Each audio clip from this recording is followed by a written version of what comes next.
Ainda não caiu a ficha pra mim que esse foi o último episódio, pelo menos dessa temporada de Hanyo no Yashahime. E talvez pra muitos de vocês também não. Então eu vou te convidar a embarcar na última análise dessa temporada, e provavelmente a última por um tempo, onde a gente vai discutir tudo o que aconteceu nesse último episódio. Com certeza, na minha opinião, foi um dos melhores, se não o melhor de todo o Hanyo. Então, sério, só vem comigo pra gente ver tudo o que aconteceu e entender algumas coisas que talvez tenham ficado um pouco confusas.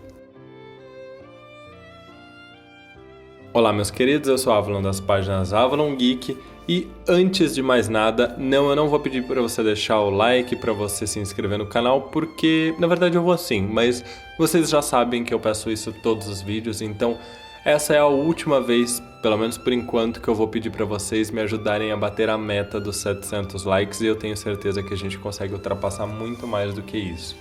Mas antes da gente falar do episódio em si, eu só tenho a agradecer. Um momento muito sentimental para mim, eu diria, poder estar agradecendo todo o carinho, todo o apoio que eu recebi de vocês desde outubro do ano passado e foi muito divertido, foi muito gostoso ter esse carinho, esse apoio de vocês, então eu só tenho a agradecer cada um de vocês por todo o apoio, todo o carinho, toda a paciência, todas as teorias, todos os conselhos, enfim, por tudo, e eu espero que a gente possa continuar construindo ainda mais isso, falando de Hanyo, falando de Inuyasha, de outros animes que vocês sugerem.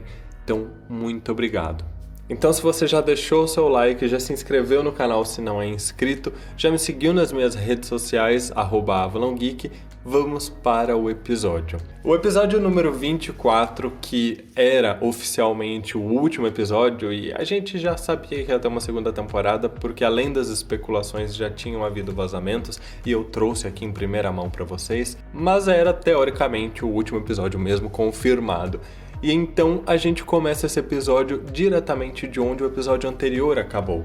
Então, após toda aquela bagunça que a Zero criou, ela ter destruído a Tenseiga, quebrado ela em duas, nós temos a intervenção de Kirin Maru, que chega ali disposto a resolver tudo que está acontecendo, a pôr ordem na casa, digamos assim.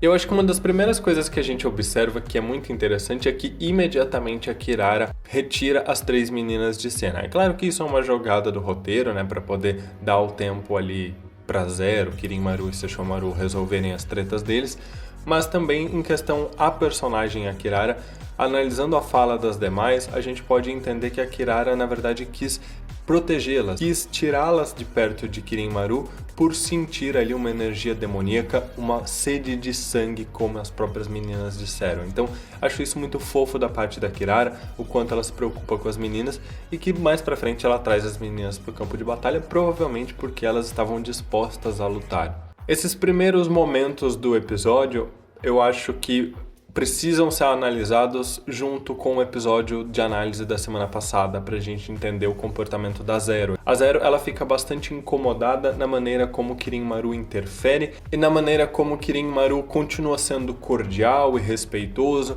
em tentar resolver as coisas de uma maneira talvez mais política. Se a gente lembra das análises dos episódios anteriores, principalmente do episódio 23, eu tinha dito pra vocês sobre como funcionavam os sentimentos e como a gente podia entender um pouquinho melhor da personagem Zero. E eu acredito que aqui o que a gente tem é novamente ela se sentindo humilhada porque tudo que ela fez, digamos assim, foi para que o irmão mais novo dela, Kirin Maru, pudesse assumir, né, tomar o posto como governante. Ela até mesmo diz lá no flashback do episódio 22 sobre como ela não concordava com algumas atitudes dele, com o comportamento honrado dele. Então a gente tem duas personalidades muito diferentes e que normalmente se davam bem, mas que aqui chegaram num ponto em que a Zero finalmente resolveu lutar, resolveu utilizar os poderes das pérolas, que é o próprio poder dela, e então o Kirin Maru interfere e tenta resolver pelo menos de uma maneira mais política, incomodando ela, tanto que ela pede para que ele não interfira. Kirin Maru, ao meu ver, ele está preocupado com a irmã ao mesmo tempo que ele está incomodado com toda a bagunça que ela vem criando. No episódio passado, ele foi conversar com a mãe de Sesshomaru para saber como ela estava em relação às atitudes da Zero. Agora, nesse episódio, ele tenta ter uma certa conversa com Sesshomaru, percebe que Sesshomaru está interessado em matar a Zero e ele não está brincando, e alerta a Zero sobre isso, que a humana, Arin, não vai mais servir de escudo. Então ele está tentando proteger a própria irmã. Tanto que quando Kirin Maru dispersa as pérolas dizendo que aquele pedido que ela tinha feito para a Joia de 4 Almas tinha sido a desonra dela, ele está na verdade tentando impedir que ela lute contra o Sesshomaru. Ele quer proteger a irmã dele e ele sabe que ele não vai conseguir proteger a Zero se a Zero for para cima de Sesshomaru. Então ele está tentando evitar que aquilo piore. Porém, o que a gente vê é que a Zero fica extremamente incomodada porque ela está sendo impedida de fazer o que ela quer, de tomar as decisões que ela quer, pelo irmão dela, com a qual tem alguns posicionamentos que ela não concorda. É assim que ela resolve então romper laços com ele e ir atrás das pérolas porque ela sabe que ela vai conseguir recuperá-las. A preocupação de Kirin Maru com a sua irmã é tão genuína que ele baixa a guarda quando ela vai embora porque ele não esperava que ela fosse ficar tão brava e fosse embora. Então ele baixa a guarda, tenta ir atrás dela e é aí que o Rico intervém atacando ele pelas costas justamente para impedir que ele fosse atrás da Zero. Ele diz que a Zero não conseguiria lutar dessa forma, então o que eu entendo é que ele quis impedir Kirin Maru de ir atrás da Zero porque a Zero estava indo atrás das pérolas, e sem as pérolas ela não teria como lutar. E eu vou fazer só uma citação a respeito da fala de Kirin Maru sobre Sesshomaru não ter ido atrás do catavento de Akuro. Então eu fiz um vídeo sobre o Moinho do Tempo, discutindo sobre o que pode significar, e aqui a gente vê que Kirin Maru está, digamos, um pouco decepcionado com Sesshomaru por ele não ter ido atrás do catavento, e inclusive usa isso como argumento para que Sesshomaru guarde a Bakusaiga, ou seja, evite ir atrás da Zero. Então ele tenta usar isso como argumento para que o Sesshomaru releve todo o ocorrido. Já que você não foi atrás do Akuro, você não pode embainhar a sua espada. E aí ele diz que não, e pede para o Kirin Maru não interferir. Então, acho que isso a gente deve prestar atenção porque vai ser muito relevante para o futuro. Se você quiser entender um pouquinho as teorias sobre o Moinho do Tempo, vou deixar o vídeo aqui no card para vocês. Ainda sobre o comportamento do Kirin Maru, e a gente vai falar só mais um pouquinho sobre o comportamento dele antes de passar para Sesshomaru, para toda a batalha, enfim, todos os acontecimentos. Kirin Maru, assim como a própria Zero, a gente vê que os dois são personagens muito complexos e eu fico muito feliz com isso por não ser aquele vilão que é mau e ponto. Kirin Maru é honrado, Kirin Maru deseja muito mais uma batalha justa, uma batalha equilibrada e uma batalha a qual ele possa vencer por seus próprios méritos, sabendo que o seu adversário esteve à altura e deu o melhor que podia. Kirin Maru não quer prejudicar, Kirin Maru não quer, digamos, passar rasteiras, ele não quer se aproveitar de fragilidades. Tanto que Kirin Maru imediatamente se desculpa com Sesshomaru pelo ocorrido com a Tenseiga. Kirin Maru em outras oportunidades já se mostrou honrado ao tentar ajudar o Touga para que ele se curasse, negando atacar ele em momentos de fragilidade. Quando batalhou com as meninas no episódio 18 com o próprio Sesshomaru, ele mostrou essa honra e aqui novamente não foi diferente. Kirin Maru, por uma série de momentos, ele se mostra muito mais interessado em lutar, mas de uma forma justa. Tanto que quando ele entra na luta contra as meninas, lhe diz que se elas tivessem ido embora, ele as deixaria escapar. E ele inclusive avisa a elas antes da batalha começar que ele não irá pegar leve e até pergunta: tudo bem para vocês? Então esses são detalhes que nos mostram que ele precisa de um consentimento das meninas, que ele está alertando: olha, eu vou lutar com tudo que eu tenho. E ele só fez isso com certeza porque ele viu potencial nelas, tanto que ele coloca a mão sobre a cicatriz que ele tem no rosto. E quando ele luta contra a Toa, ele questiona: você não parece a mesma de quando feriu o meu rosto. Então tem uma série de momentos em que a gente pode interpretar o quanto Kirin Maru está feliz, empolgado, e ele diz isso no final do episódio, que ele não tinha uma luta assim desde quando ele enfrentou o Touga. Então eu acho interessante a gente perceber como ele é um personagem profundo. Por mais que, sendo um yokai, ele não entenda perfeitamente os sentimentos humanos, e aí vale a gente voltar no episódio passado, que a própria mãe do Sesshomaru disse isso, que yokais não poderiam ter sentimentos assim, dessa forma, como se fossem humanos, ele entende que as Mei-yokais vão mostrar o seu valor à medida que provam a sua capacidade de sobrevivência. Então ele não está lutando contra as três por ser cruel, por ser um vilão maligno, mas porque ele entende que elas precisam provar a sua capacidade, a sua força. A gente está falando praticamente aqui onde vence o mais forte, digamos assim. É como se a gente fizesse um paralelo de que eles vão brigar, eles vão lutar, e aquele que se mostrar mais forte vai sobreviver. É mais ou menos isso. Por isso o ritual de coragem e covardia. Inclusive, também preciso apontar para vocês que ele também parece estar ensinando as meninas em uma série de momentos. Ele explica sobre as técnicas, ele explica sobre como as pérolas prejudicaram o crescimento e o desenvolvimento dos poderes e das habilidades das meninas, como a pérola interferia nos poderes espirituais da Moroha, deixando ela mais fraca. Então tudo isso, para mim, são dicas que ele está dando justamente porque ele quer no futuro ter uma luta ainda mais equilibrada. Se vocês acham que essa luta do episódio 24 foi uma luta forte, equilibrada, imaginem a partir do momento que as meninas seguirem os conselhos dele. Ele está deixando muito claro que elas têm potencial para mais.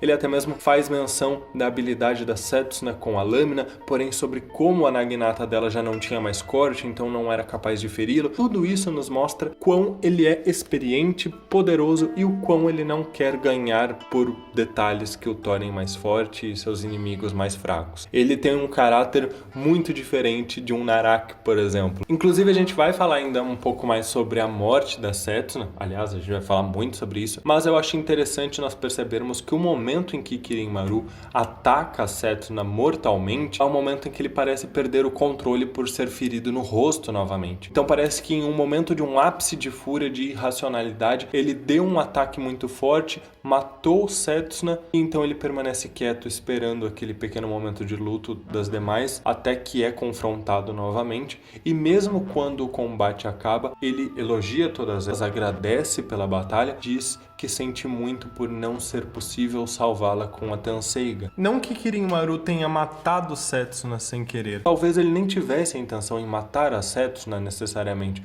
Talvez ele quisesse só pressionar todas elas até um limite para que elas pudessem despertar o seu poder latente. Assim como aconteceu com Moroha, assim como aconteceu com a Toa. Tanto que, após lamentar não poder usar a Tenseiga, ele diz que ele guardará o nome de Setsuna em seu coração. Mas era isso que eu tinha para dizer sobre Kirin Maru. Vamos passar agora pra gente falar um pouquinho sobre Sesshomaru e sobre a mudança na atitude dele em querer matar a Zero, porque isso eu acho que deixou muita gente curiosa. No episódio da semana passada, a gente viu Sesshomaru salvar a Zero com a Tenseiga justamente para que a Rin pudesse sobreviver, já que a vida das duas está ligada.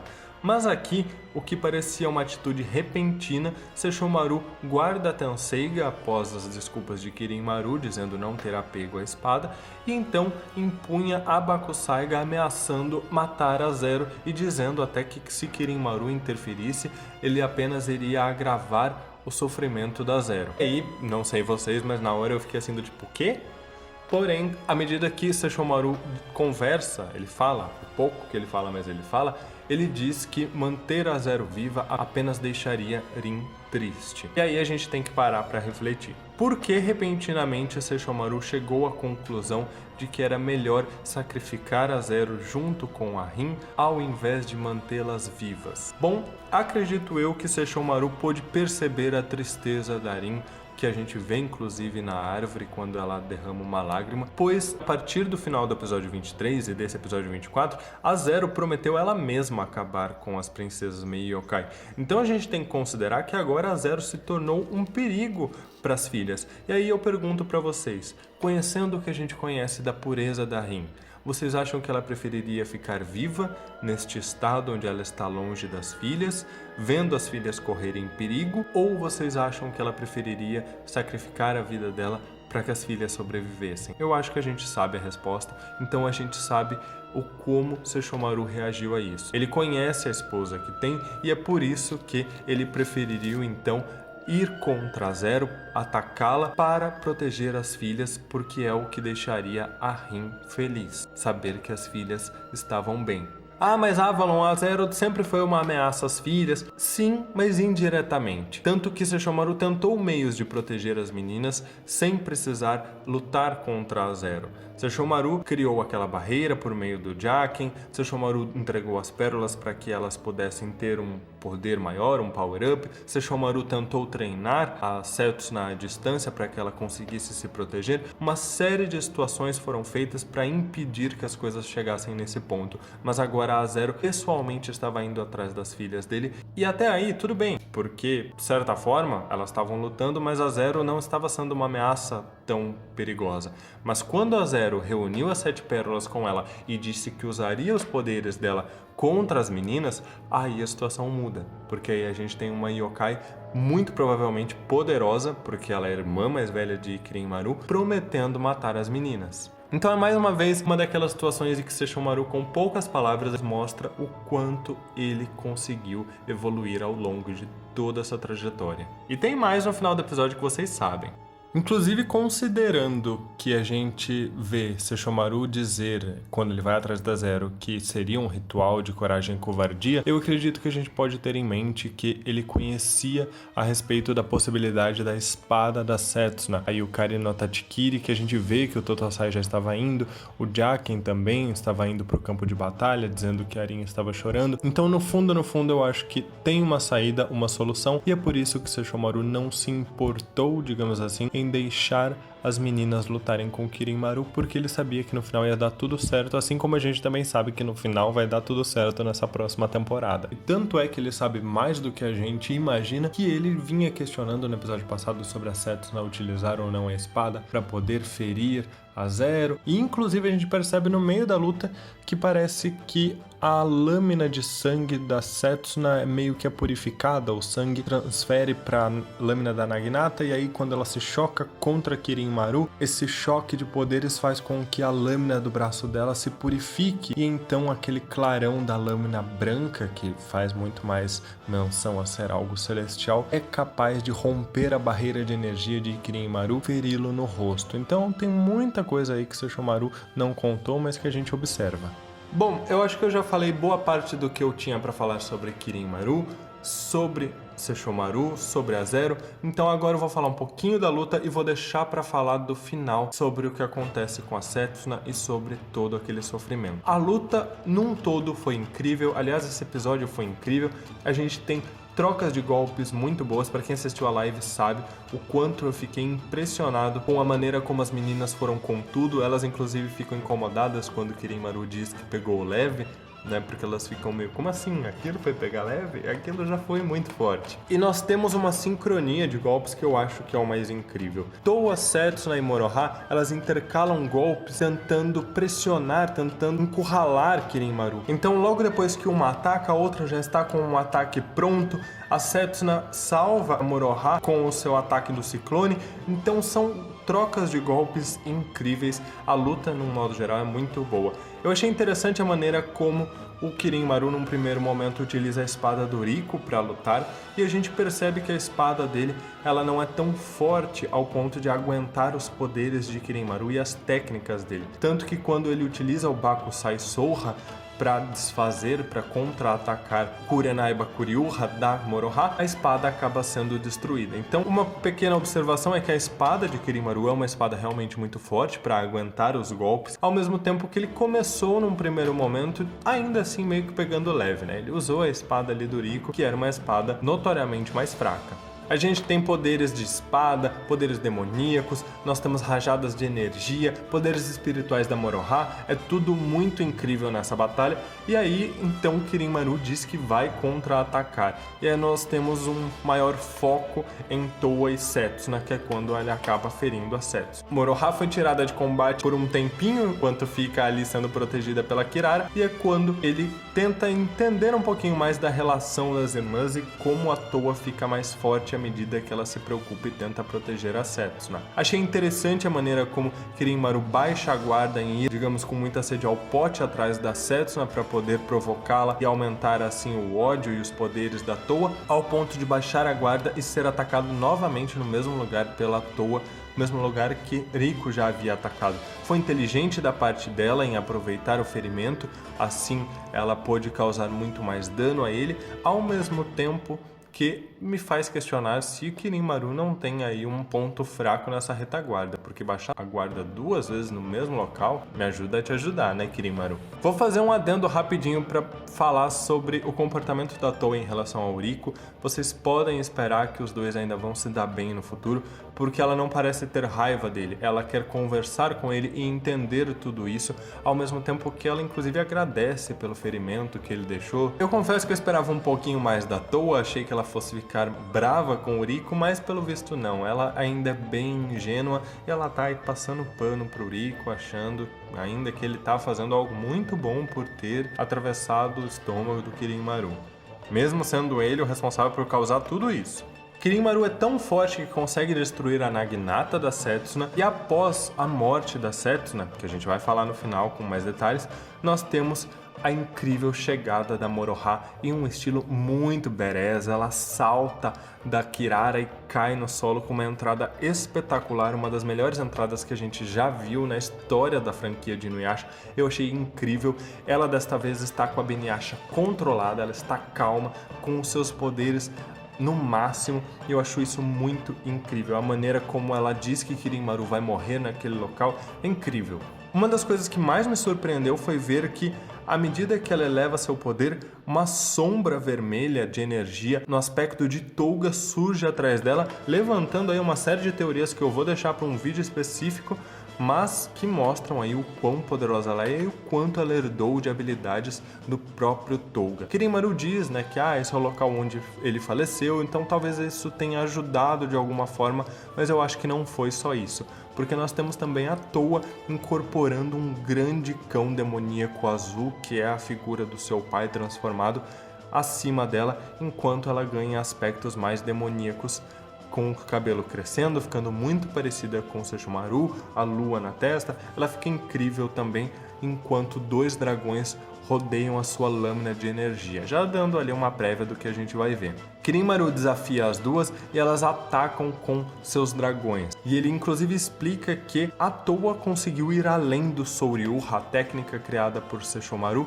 e criou o Soto no Soryuha, um dragão gêmeo de 2 cabeças, enquanto que a Beniyasha conseguiu domar aquele Kouryuha, aquele dragão carmesim enorme que a gente vê. Tanto que Kirin-Maru não consegue repelir os ataques e é obrigado a fazer uma espécie de jutsu ali, algo que eu acho interessante porque a gente já tinha informação lá no começo de que Kirin-Maru dominava algumas magias, algumas coisas assim, então acho que é a forma como eles quiseram representar isso, assumindo uma forma mais bestial e então conseguindo criar uma grande explosão dos poderes. Ele fica ferido com o ataque das duas, mas ele está ainda mais disposto a enfrentá-las com a sua espada novamente em mãos. É muito interessante essa luta e eles chegam aí para uma espécie de espaço e aí muita gente ficou confusa. Eu acredito que pode ser uma simples representação para nos dar um aspecto melhor, como também pode ter sido algo que realmente aconteceu e eles efetivamente foram para esse espaço. Esse espaço lembra um pouquinho o próprio Meido, e algumas pessoas acharam que o próprio Kirin-Maru tinha criado esse espaço, porque é bem no momento que ele ataca com a lâmina dele, porém ele parece fazer uma cara de surpreso quando ele é puxado para esse espaço. Então ficou ali meio dúbio, a gente não entendeu muito bem o que aconteceu. Pode ser só uma maneira de representar o espaço ali para mostrar uma cena mais bonita, como pode ser que realmente eles tenham sido levados para uma outra dimensão temporária, provisoriamente, para não causar tantos danos à Terra, como aconteceu com a luta de Kirin-Maru e Sesshomaru. Esse momento da luta é incrível porque a gente tem elas novamente sincronizando os golpes, então enquanto ele está enfrentando a Towa, a Moroha já está atrás dele com um novo golpe, e assim vai sucessivamente, até que a Towa se coloca disposta a absorver a energia sinistra de Kirin-Maru e acaba falhando, ela não consegue absorver tudo, e é aí que ele acha uma brecha para poder então derrotar as duas meninas. Eu só tenho elogios para essa cena de batalha, para a postura das duas, porque foi realmente emocionante. O que vocês querem saber principalmente é sobre as cenas tristes que nós tivemos da Setsuna. Bom, quando a Setsuna é morta no meio do episódio, que para quem assistiu a live sabe que realmente eu achei emocionante, mas vendo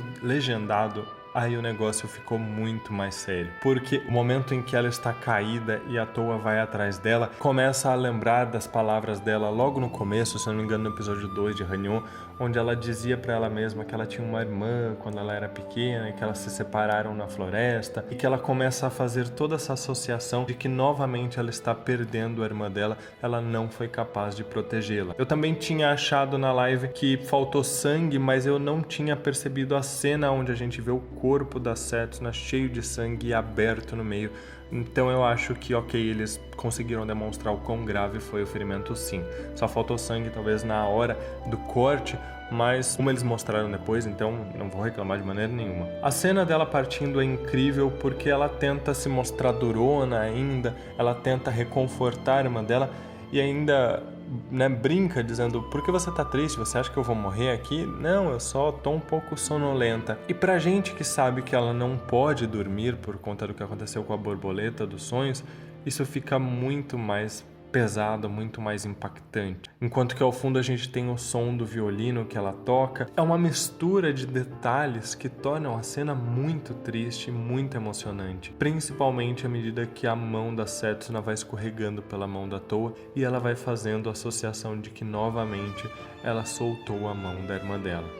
É uma cena muito, muito triste. Eu acho que emocionou todo mundo que assistiu, da mesma maneira que a cena final que a gente vai passar daqui a pouquinho, porque antes eu só quero fazer uma observação, que a borboleta pousa na testa da Setsuna e desaparece, dando a entender que antes dela dormir, ela conseguiu recuperar os seus sonhos, as suas memórias. Então eu acredito que sim, quando a gente vir a Setsuna novamente, a gente vai ter ela lembrando de tudo. E eu tenho certeza que isso vai acabar acontecendo porque a gente vê o Totô saindo para o campo de batalha prometendo uma espada celestial chamada Yukari no Tachikiri, só que ele não chega a tempo, infelizmente.